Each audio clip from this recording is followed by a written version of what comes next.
All right, we're going to go ahead and pressure test the tank here. So all we're using is put about 5 pounds of air in there, about 2 to 5 pounds of air in the tank, and then we're just going to spray it with the hot soapy water. And you see what we're sitting at here.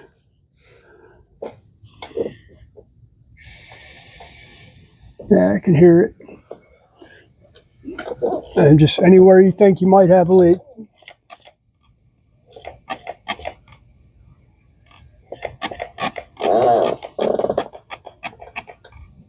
Especially down at the seams there. You're going to look for any rust spots on the bottom of the tank that you may or may not have. Yeah, we're concerned about this area here and this one over here on this side.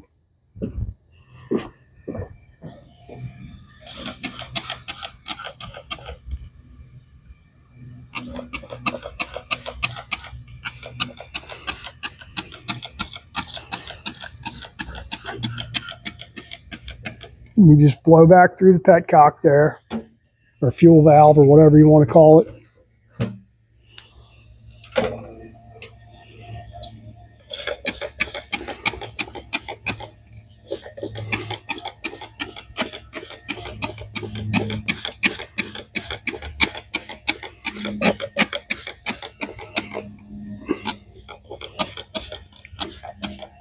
And I don't see any.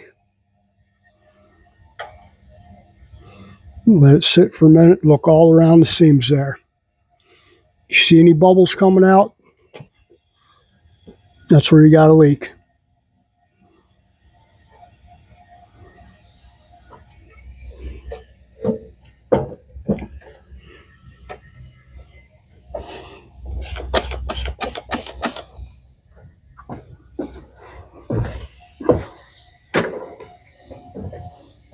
And since you know air or water is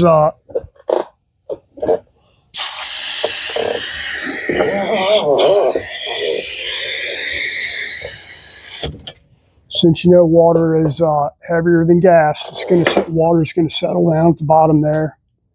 No matter how much you think you have, that's where that's where it's going to tend to rust, is down at the bottom, especially on if you're using a bike that just has a kickstand, it's been sitting on the kickstand, usually it's on the left side is where it's going to leak at, because the bike's leaning over to the left and water's going to collect down here.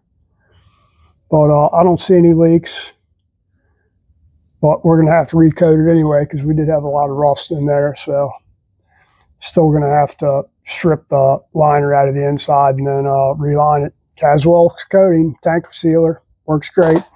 Been using it for years. It's about stronger than anything else and easy. You don't need a perfectly clean surface to put it on, except if it's got old liner. All the old liner has to come out of it because it won't stick to liner. That's about it.